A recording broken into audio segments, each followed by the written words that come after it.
Now, to make an opening statement against the motion, it's time to end affirmative action, Tim Wise.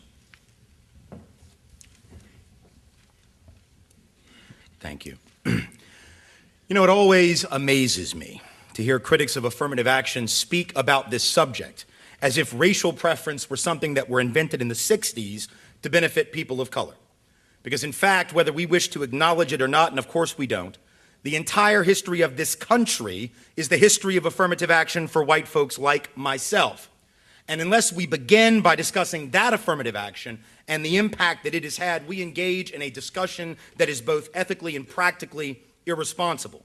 Contrary to what Joseph tells you, this debate is about the extent to which racism still exists, because it is indeed the existence of that racism which necessitated affirmative action in the beginning and continues to necessitate it today.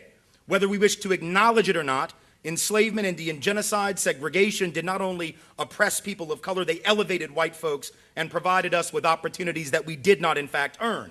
The Homestead Act allowed whites to claim over 270 million acres of land for virtually nothing down, at a time when folks of color could not. Today, there are 40 million white folks descended directly from those who received that land giveaway, millions of them still living on the property. They owe their lives to affirmative action. Then there was the FHA home loan program, which for the first 30 years of its existence operated in a whites-only fashion, lending over $120 billion worth of government-backed housing equity to whites, thereby creating the white middle class. And in large measure, because of those preferences, the typical black college couple, college-degreed couple, starts out with less than 1/5 the net worth of the typical young white couple, because the latter of those has likely received the benefits of their family's prior head start, while the former are likely to have accumulated far less, having had less chance to do so. So against that backdrop, ending affirmative action would only further cement the systemic advantages for whites that have been in place for hundreds of years. It would be tantamount to favoring those 3 laps ahead in a 5-lap race, even though those who were ahead gained their head start as the result of an unfair process. But even worse, to end affirmative action would ignore the ongoing reality, not past, but ongoing reality of white racial preference, and not only in education, but also in employment. And let me clarify, we were not told that our remarks tonight had to focus only on higher education. That resolution doesn't mention higher education. I will not speak of it only with regard to schools, because it is not only there that it matters.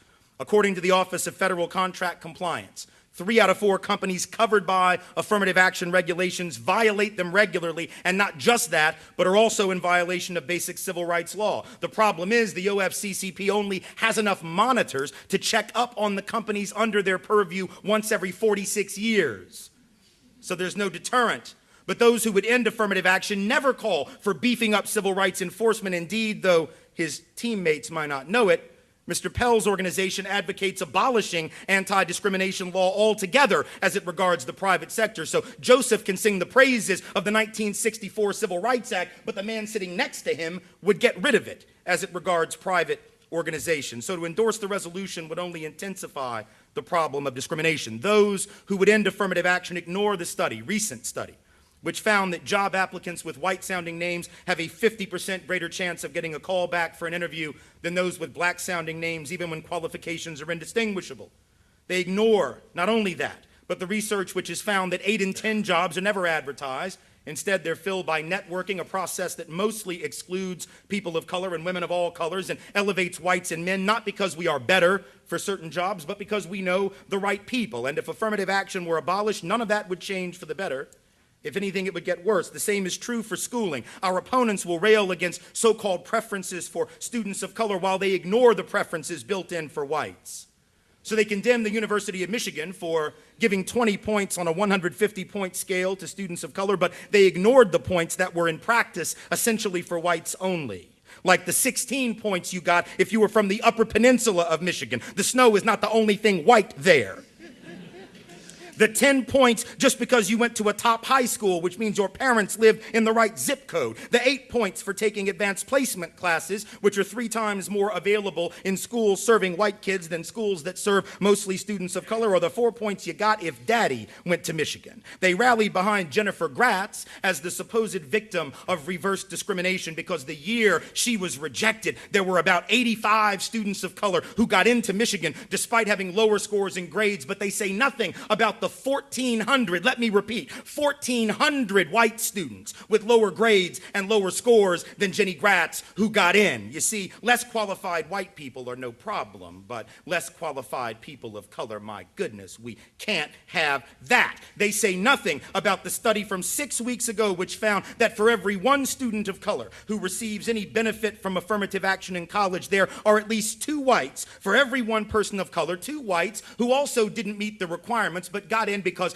daddy wrote a check or mama made a phone call or somebody pulled strings and got them in. But affirmative action for rich white people is never a problem for the folks like our opponents.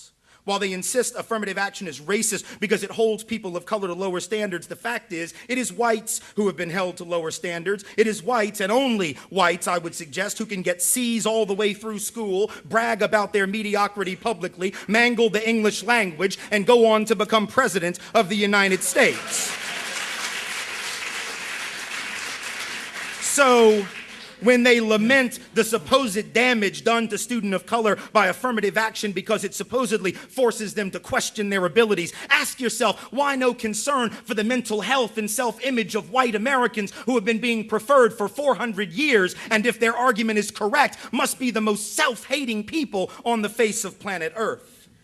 And no, affirmative action doesn't place people of color in positions for which they're unqualified. Indeed, once we control for economic status, comparing only whites and folks of color from families with both the same income and wealth profile, there is no difference in college graduation rates and only an insignificant difference in college grades. And black students at the most selective schools actually do better in relation to their white counterparts than those in less selective schools. Furthermore, according to 200 different studies on the subject, not just one that I'm pulling out of my ass, but 200 different studies, employees who have benefited from affirmative action perform equal to or better than their white male counterparts once given a chance to prove themselves. So in closing, unless our opponents can show you that they have some alternative mechanism for addressing that legacy of white racial preference and the ongoing advantages extended to whites in this country, unless they can demonstrate some alternative means by which true equal opportunity can flourish, to vote for them and to vote for ending affirmative action is to engage in an act of irresponsible racial aggression. It is to ignore the wisdom of Dr. King, who said quite clearly in 1963, quote,